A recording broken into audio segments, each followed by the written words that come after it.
அனைவருக்கும் வணக்கம். எப்படி இருக்கீங்க? இன்னைக்கு நம்ம பார்க்க போறது, ஒரு குறுந்தொகை பாட்டு.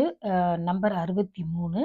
இந்த பாட்டோட அ மனநிலை எப்படின்னா, ஒரு தலைவன் வேலைக்கு போறான். அவன் தன்னோட மனசுகிட்ட பேசுறான். அதாவது நெஞ்சோடு கிளர்த்தல் அப்படின்னு அதுக்கு பேரு. நம்ம மனசுகிட்ட நம்மளே பேசுறது. அதாவது சில சமயங்கள்ல பார்த்தீங்கன்னா, நம்ம பொருள்கிட்ட பேசுவோம். மரத்துக்கிட்ட பேசுறது. அதுபோல நம்ம நம்ம ஒரு ஆளாகவும், மனசு ஒரு ஆள் மாதிரி நெனச்சுக்கிட்டு பேசுறது. "ஏன் மனசே இப்படி இருக்க?" அதாவது உனக்கு தெரியும் நிலைமை என்னன்னு. இந்த சூழல் என்னன்னு நமக்கு தெரியும். ஆனாலும் ஏன் வந்து பேசணும், பேசணும்னு எதிர்பார்க்கிற?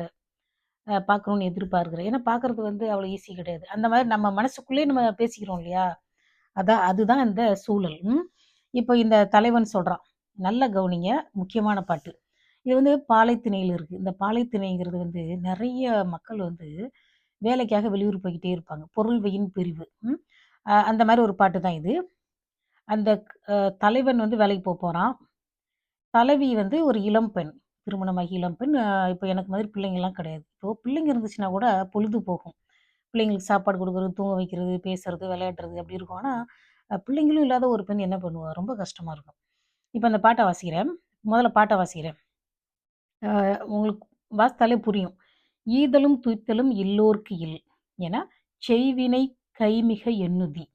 அவ்வினைக்கு அம்மா அறிவையும் வருமோ? எம்மை உய்த்தியோ உரைத்திசின் நெஞ்சே." அதாவது மனசுகிட்ட சொல்றான், "நெஞ்சே, நீ ஏன் இப்படி இருக்க? நீ ஏன் இப்படி இந்த மாரி யோசிக்கிற? எனக்கு சாதகமா யோசிக்க மாட்டியா?" அப்படின்னு சொல்லி கேட்குறான். ஈதலும்னா என்ன? அ யாருக்காவது வந்து நம்மகிட்ட கேட்கிறவங்களுக்கு குடுக்கறது. சரிங்களா? அதுபோல குடுக்கறதும், தூய்த்தல்ங்கிறது வந்து ஒரே அர்த்தம் தான். தூய்த்தல்ங்கிறது வந்து, ஆ ஏதாவது செல்வம், பொருள் அது இதுன்னு வச்சு இந்த சாப்பாடு இதெல்லாம் வச்சு அந்த சந்தோஷமா வாழ்றது இருக்குல்ல, அது கிடையாது. தூய்த்தல்ங்கிறது கணவன் மனைவிக்கு இடையில இருக்கிற அந்த ஒரே ஒரு விஷயத்த பத்தி தான் பேசுது. That is intimacy. ஓகே. கணவன் மனைவிக்கு இடையில இருக்கிற அந்த ஒரு விஷயத்துக்கு தான் அந்த தூய்த்தல்ன்ற பேரு. ஈதலும் துய்த்தலும் இல்லோர்க்கு இல். இல்லாதவங்களுக்கு கிடையாது. இப்போ நம்மகிட்ட பற்றாக்குறையா இருக்குது. யாராவது நம்ம வந்து கேட்டா குடுப்போமா? குடுக்க முடியாது. அ நம்ம பொருள் தேடி போறதுனால இந்த ஒரு முக்கியமான ஒரு விஷயம் இருக்கு இல்லையா? அந்த திருமணம் சம்மந்தப்பட்ட உறவு. அத வந்து நம்மளால அ அ அனுபவிக்க முடியல அப்படின்னு சொல்றாங்க. புரியுதுங்களா? அந்த தூய்த்தல்ங்கிறத அனுபவிக்க முடியல. நம்ம பணம் தேடி போய்க்கிட்டே இருக்கிறோம். அப்படின்னு சொல்றாங்க. "ஈதலும் துய்த்தலும் இல்லோர்க்கு இல்லை" அப்படிங்கிறத என செய்வினை கைமிக எண்ணுதி. அப்போ செய்வினைனா வேல. இப்ப நீ வந்து இது இது 2ம் இல்ல. பணம் இருந்தா தான் முடியுங்கிறதுனால, நீ இந்த வேலைக்கு போய் பணத்த சம்பாதி. செய்வினை கைமிக எண்ணுதி. அப்படியே போ. வேலைக்கு போ. அப்படின்னு என்னைய வந்து சொல்றியா? வேலை போறதிலேயே கவனமா இருக்கிறியா? மனசு வந்து அதாவது இந்த பணம் இல்லாட்டி இந்த 2 விஷயமும் கிடையாது. கிராமத்துலலாம் சொல்லுவாங்க, காசு இல்லாதவங்களுக்கு நல்ல நாள், கெட்ட நாள் கிடையாது. ஏன்னா, நல்ல நாள்னா ஃபங்ஷன். கெட்ட நாள்னா ஒரு ஒரு 50 கிலோமீட்டர் தூரத்தில யாராவது ஒருத்தர் இறந்து போயிட்டாங்கன்னு வச்சுக்கோங்க, அங்க போகணும் கூட தோணாது. ஏன்னா, நம்ம நல்லா இருந்தா தான் எங்கேயும் போகணும்னு தோணும். நல்லா இல்லன்னு வச்சுக்கோங்க, எதுக்கு போய்க்கிட்டு அதாவது கௌரவ குறைச்சலா இருக்கும். எதுக்கு அங்க போய்க்கிட்டு அப்படிலாம் நெனைப்பாங்க. ஒரு ரொம்ப தூரத்தில போகணும்னா. ஏன்னா, அது செலவாகும். அப்புறம் நம்ம வாழ்க்கைய பத்தி கேட்பாங்க. அது மாதிரி நெனச்சுக்கிட்டு, இல்லாதவங்களுக்கு நல்ல நாள், கெட்ட நாள் கிடையாது அப்டிம்பாங்க. இதுல அதே போல தான் சொல்றாங்க. "ஈதலும் தீர்த்தலும் இல்லோர்க்கு இல்." அதனால நீ வந்து பணம் சம்பாதிக்க போணும் அப்டின்ற விஷயத்த மட்டுமே நீ நெனச்சுக்கிட்டு இருக்கியா? அப்டின்னு அவன் மனச கேட்குறான். ஏன்னா, "செய்வினை கைமிக எண்ணுதி." போய் சம்பாதிக்கணும். பணம் சம்பாதிக்கணும்னு நீ நெனச்சுக்கிட்டே இருக்கியா? அது அவன் மனசு நெனைக்குதாம் அப்டி. அவன் கண்ட்ரோல்ல அந்த மனசு இல்ல அப்டின்னு அர்த்தம். நம்ம ஒண்ணு நெனைக்க, அது நம்மள விட அதிகமாவே யோசிக்குது. "செய்வினை கைமிக எண்ணுதி, அவ்வினைக்கு அம்மா அறிவையும் வருமோ?" அந்த பொண்ணு இருக்கு இல்லையா? ஐயோ! அந்த பொண்ணு வந்து இளம்பெண். திருமணமாகி இளம்பெண். பிள்ளைங்க கிடையாது. She is not busy. அவளும் வருவாளா? அம்மா அறிவையும் வருமோ? அந்த பெண் எப்படி இருக்கிறான்னா, ஒரு மானின் நிறத்தை உடைய பெண்ணாம்மா. அந்த விளக்கத்துல இருக்கு. இங்க வந்து அறிவைனால பெண்ண சொல்றது. இந்த அம்மா அறிவைன்னு சொல்றது எனக்கு அந்த அர்த்தத்துல தான் குடுத்துருக்காங்க. அம்மா அறிவையும் வருமோ? அந்த என்னுடைய மனைவியையும் நீ கூட்டிட்டு போவியா? கூட்டிட்டு போவியா? இல்லை எம்மை உய்த்தியோ? என்ன மட்டும் நீ அனுப்ப போறியா?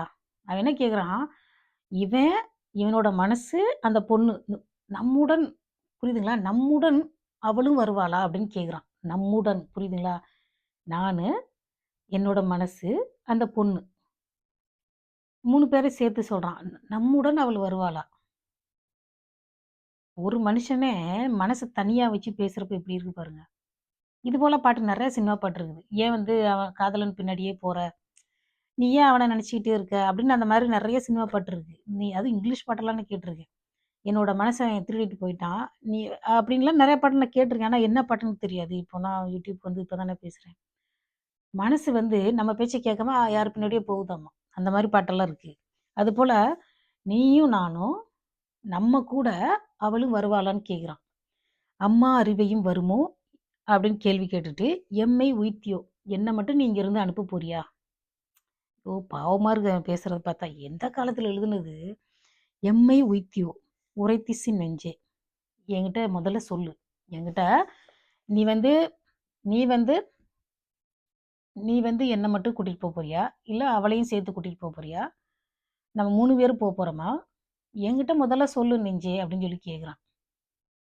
ரொம்ப பாவம். அந்த பொண்ணு எப்படி சொல்றது? அது அந்த வீட்ல 10 பேர் இருந்தாலும், கணவன் மனைவி மாதிரி வருமா சொல்லுங்க? அதாவது அம்மா, அப்பா அந்த அம்மா, அப்பாங்கிறது வந்து அவங்க பெத்துக்கிறாங்க, வளர்க்குறாங்க. ஆனா கணவன் மனைவின்றது வேற. அது வந்து ஒரு ஜோடி. அது வந்து தனிப்பட்ட ஒரு உறவு சரிங்களா? என்னதான் வீட்ல எல்லா பொருள் இருந்தாலும், அந்த ஒரு ஆள் இல்லாதது வந்து வித்தியாசமா தான் இருக்கும். அதான் அந்த பெண் வந்து ஒரு அம்மாவா இருந்தான்னா, கொஞ்சம் நல்லா இருந்திருக்கும். அதாவது கண்ணகியோட நிலைமை பார்த்தா அப்படிதான் நினைச்சுக்குவேன். அவளுக்கு பிள்ளைங்க இருந்துச்சுன்னா கூட கொஞ்சம் பிஸியா இருந்திருப்பாளே! ஏதாவது வேலை செஞ்சுக்கிட்டு. ஆனா அந்த தனியா இருக்கிறது ரொம்ப பாவம். ஏன்னா, ரொம்ப மெதுவா டைம் போகும். அதாவது இப்ப இந்த காலத்து பெண்கள் வேலைக்கு போறாங்க. அந்த காலத்து பெண்களும் தோட்டத்துல எல்லாம் எங்கேயாவது வேலை செஞ்சிருப்பாங்க. ஆனா அந்த மாரி வேலையே செய்யாத சில பெண்கள் இருப்பாங்கல்ல, அவங்களுக்கெல்லாம் நேரம் போறது ரொம்ப கஷ்டம். எப்படி இருந்தாலும் வந்து தனியா இருக்கிறவங்களுக்கு சாயங்காலம் வந்து ரொம்ப மோசமா இருக்கும். இப்போ இந்த கோவிட் வந்த சமயத்துல எத்தன பேரு வாழ்க்கை வித்தியாசமா போச்சு தெரியுமா? எத்தனையோ பேர் இந்த ஃபர்ஸ்ட் அலைன்னு சொன்னானுங்களே, ஏதோ கடல் அலை மாதிரி. அதுல ஒண்ணும் யாருக்கும் ஆவல. இந்த 2வது அலைங்கிறது நான் 40 பிளஸ்ல இருந்த நெறைய பேருக்கு ப்ராப்ளம். 30 பிளஸ்ல இருந்தவங்களுக்கும் இப்ப நெறைய பிரச்சனை போச்சு. அதெல்லாம் வாழ்க்கை எத்தன பேர் வாழ்க்கை எப்படி கிடக்குதோ தெரியல. அப்பலாம் நான் நெனச்சுட்டேன், நல்ல வேளை நம்மலாம் உயிரோடாவது இருக்கோம்னு நெனச்சுக்கிட்டேன். உண்மையிலே சொல்றேன். அதுக்கு முன்னாடி 2018, 19லலாம் என் கூட யாரும் பேசலன்னு சொல்லி ரொம்ப வருத்தமா இருந்தேன். கொஞ்சம் ஸ்ட்ரெஸ் இருந்ததா, ஆனா கோவிட் வந்ததுக்கப்புறம், நம்ம உயிரோடவாவது இருக்கிறோமே! அப்படின்னு நெனச்சு பயங்கர சந்தோஷமா போச்சு. அதுக்கப்புறம் நான் ரொம்ப சந்தோஷமாயிட்டேன். சரி விடுங்க நான் எத்தனையோ பேரு போயிட்டாங்க. நம்மளாவது உயிரோட இருக்கோமே பிள்ளைங்கள பார்த்துக்கிட்டு அப்படின்னு சந்தோஷமாயிட்டேன். இப்ப அந்த பாட்டுல பாருங்க, அதாவது நீங்க இப்போ துபாய் இந்த மாரி கல்ஃப் கண்ட்ரீஸ்லாம் வேலை பார்க்குறாங்கல்ல, அவங்கலாம் எப்படி வேலை செய்றாங்கன்னே தெரியல. ஒரு 1 மாசம், 2 மாசம் பிரிஞ்சு இருக்கிறது. இல்ல ஒரே வீட்ல கூட இருப்பாங்க கணவன், மனைவி. உங்களுக்கு புரியுதா? ஒரே வீட்ல இருப்பாங்க. அன்பா இருக்க மாட்டாங்க. அவங்களுக்குள்ள ஒரு பாசம் இருக்காது. ஒரு நம்பிக்கை இருக்காது. அதுவே வந்து இப்படி ஊர் விட்டு ஊர் போய் வேலை செய்ய போற மாரி தான். அது ஏறக்குறைய கண்ணுக்கு தெரிஞ்சு தூரத்தில வேலை செய்றதுன்னு ஒரு குரூப் இருக்கு. ஆனா அவங்க கூட மனசளவுல கூட கிட்டத்துல இருக்கலாம். பட் அ ஒ பிசிக்கலா அவங்க பிரிஞ்சிருக்கிறது பிரச்சனை தான். என்ன இருந்தாலும் பிரச்சனை தான். புரியுதுங்களா? என்ன இருந்தாலும் வந்து அந்த அவங்களோட இயல்பான மனுஷங்களோட இயல்பு தன்மைன்னு இருக்கு இல்லையா? இயல்பு தன்மைன்னு ஒண்ணு இருக்குல்ல. 3 நேரம் சாப்பிடணும், தூங்கணுன்ற மாரி இந்த இயல்பு தன்மைன்னு இருக்கு பார்த்தீங்களா? அந்த அது என்ன இயற்கையான தேவைகள் இருக்கு இல்லையா? அது நடக்கலனாலே அவங்களுக்கு உடம்புக்கு நல்லது கிடையாது. அது எப்படி சொல்றது? அதாவது அப்படியே நெறைய பேர் வாழ்ந்துட்டு இருக்காங்க. அத பத்தி சொல்றதுக்கு ஒண்ணும் கிடையாது. ஏன்னா, அத போய் நம்ம கிளறி விட வேணாம். அத பத்தி அது பெரிய விஷயமாக்கி, அவங்க அமைதியா இருப்பாங்க. எங்களுக்கு தெரியும் அப்படின்ற மாரி இருப்பாங்க. அ அ ஆனா வந்து அத நம்ம வந்து யங்ஸ்டர்ஸ்க்கு சொல்லணும் இல்லையா? மனுஷன் எவ்வளோ கஷ்டத்துல இருக்கான். அதாவது இந்த மாரி வெளிநாட்டுல இருக்கிறவங்க, அப்புறம் மிலிட்டரில வேலை செய்றவங்க வீட்டாளுங்கட்ட எல்லாம் போயிட்டு பெண்கள் தான் பேசணும். ஆண்கள் பேசக்கூடாது.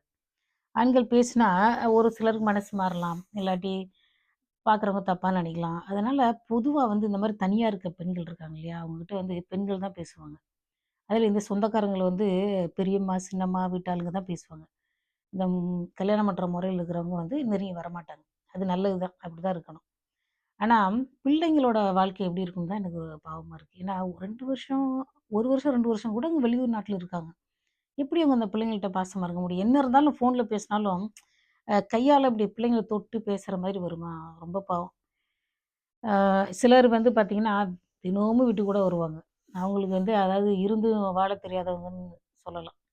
அவங்களுக்கு பாசமா இருக்க தெரியாது, ஒண்ணுமே தெரியாதுன்னு வச்சுக்கங்களேன், எப்படியோ கல்யாணம் பண்ணிருவாங்க. அது ஒரு குரூப்பு.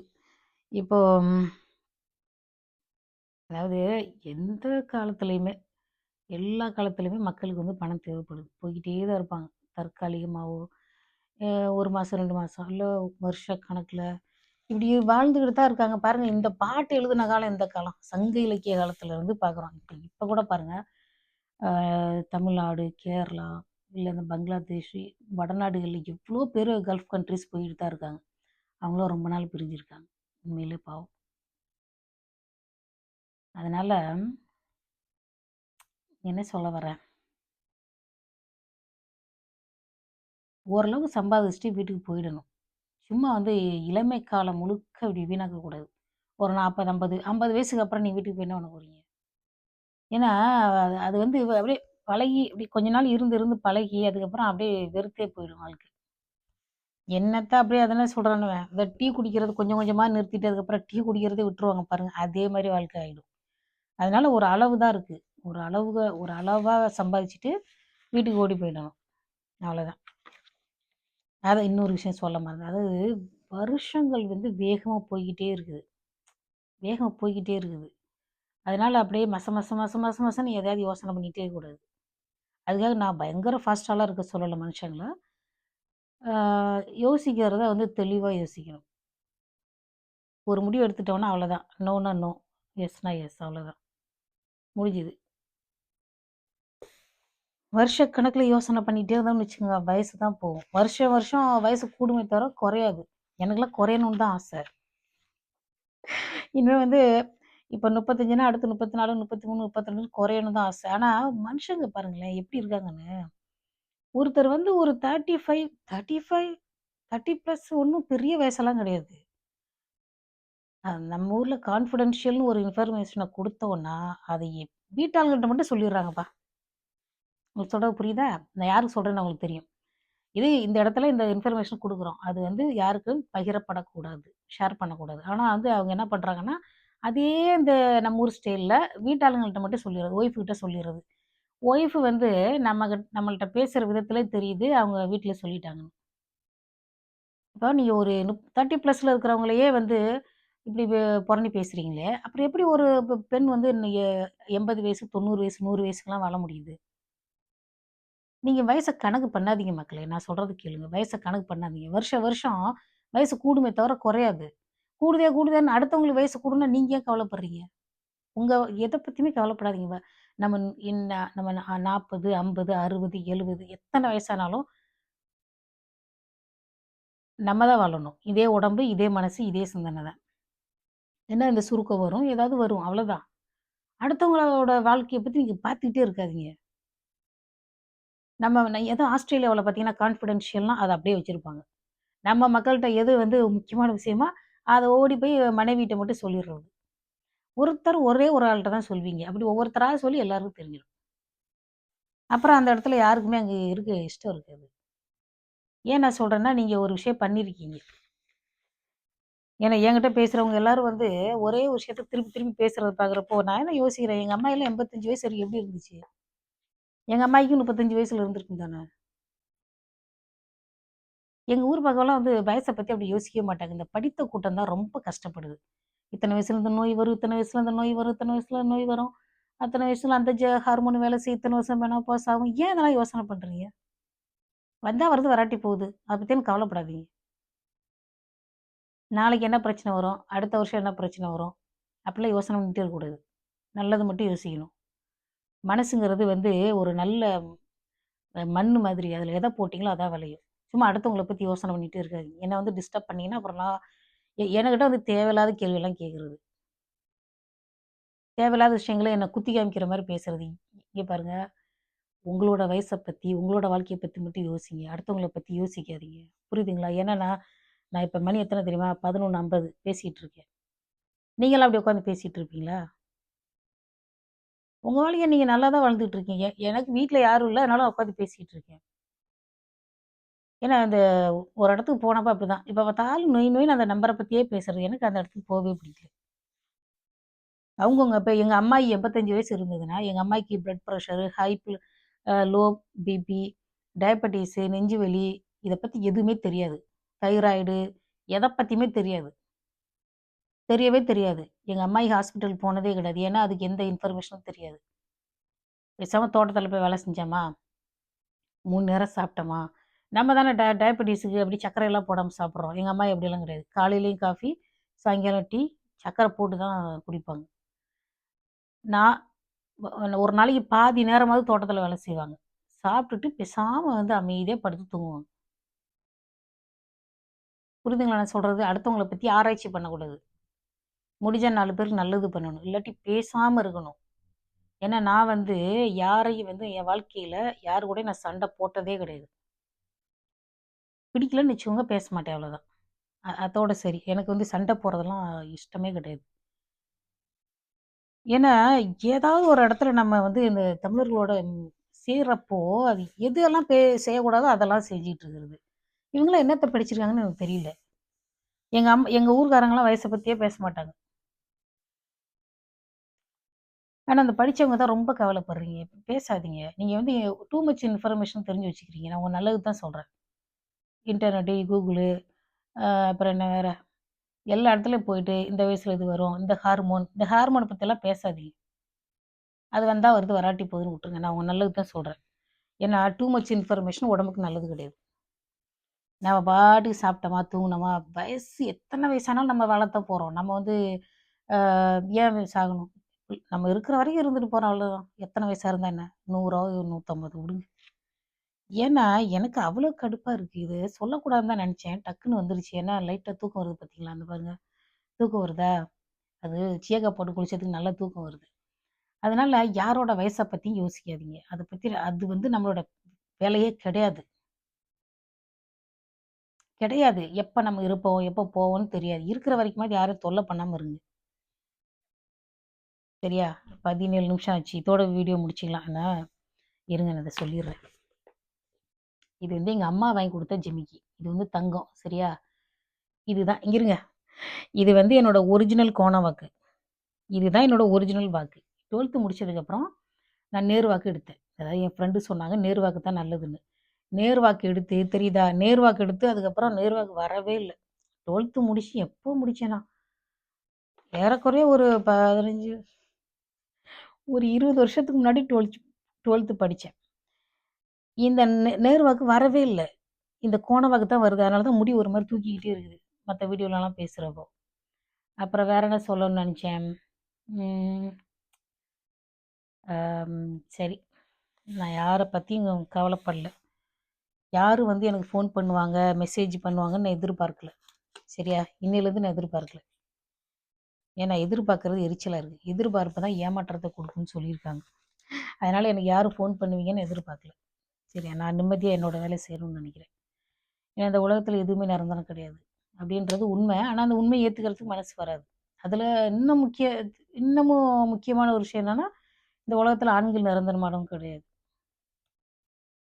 ஏன்னா எங்க அப்பா வந்து இல்ல. நெறைய பேர் என் வாழ்க்கையில இல்ல. அதனால நான் எந்த ஆணையும் நிரந்தரம்னு நெனைக்கல. ஓகே. அதனால எனக்கு நிரந்தரமும் இல்ல, எந்த எதிர்பார்ப்பும் இல்ல. இங்க சொல்றப்ப நான் வந்து இப்படியே கோவமாலாம் சொல்லல. வருத்தமா தான் சொல்றேன். ஏன்னா ஏன்னா யாருமே நிரந்தரம் இல்ல. நிரந்தரமாக்கிக்கணும்னு நெனைச்சா கூட, அதுக்கு கொஞ்சம் தைரியம் வேணும். தைரியம் வேணும், சூழல் வேணும், காசு வேணும், வேலை வேணும்.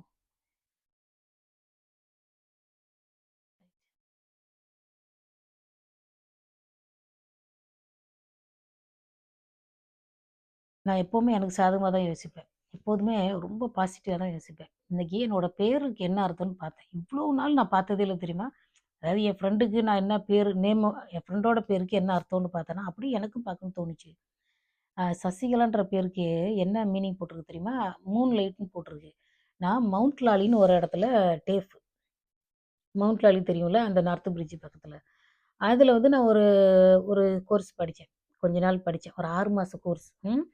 அப்ப நான் படிச்சப்போ, என்னோட ஒவ்வொரு பெஞ்சுக்கும் ஒரு குரூப் பேர் வைக்க சொன்னாங்க. அப்ப நான் வந்து ஒரு 5 பேர் உட்காந்துருந்தோம். அந்த கிளாஸ்ல ஒவ்வொரு பெஞ்சுக்கும். நான் அப்ப என்னோட பெஞ்சுக்கு வந்து நான் மூன் லைட்ன்னு பேர் வச்சேன். அதாவது நில ஒளி. அதனால மூன் லைட்ன்னு பேர் வச்சேன்.